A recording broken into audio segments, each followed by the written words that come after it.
Are you ready to become a techno-knight? A couple of weeks ago, my friend sent me this amazing meme, and it got me thinking. For a long, long time, I'd been assuming that the techno elite were using dystopian sci-fi novels as their handbooks, as their guidelines for the future. But actually, maybe they're using Tolkien-esque medieval feudalism instead. My head started spinning, and I kind of started to connect all the dots like this guy, and I came up with this slightly insane diagram where you can look at how feudalism parallels how the tech industry works now. You have an all-powerful state leader at the top.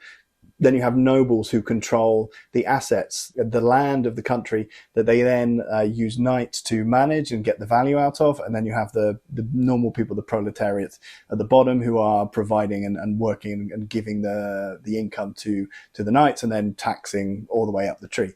And you can model this very accurately in how things are starting to play out with the tech industry, with the nobles being the people who own the assets, the cloud infrastructure, the AI models, the AI infrastructure.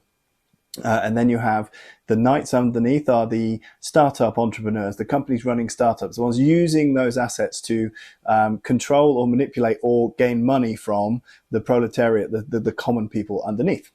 And I thought this was, first of all, I thought this was fascinating, but then I put techno-fascism at the top, and I was so chuffed with myself that I had invented this concept of techno-fascism.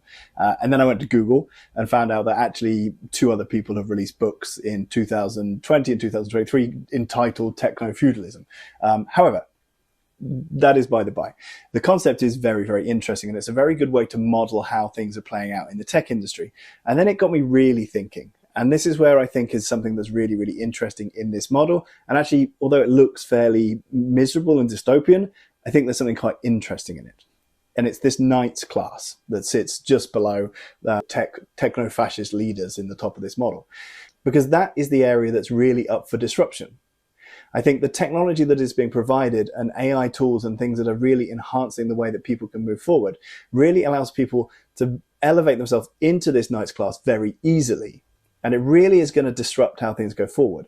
If you get a grasp on these tools and get a grasp on what they mean to you, and they will allow you to really disrupt this knights class. And I think it will really genuinely allow people to move up from this lower class into the knights class. So, as I said, are you ready to become a techno-knight?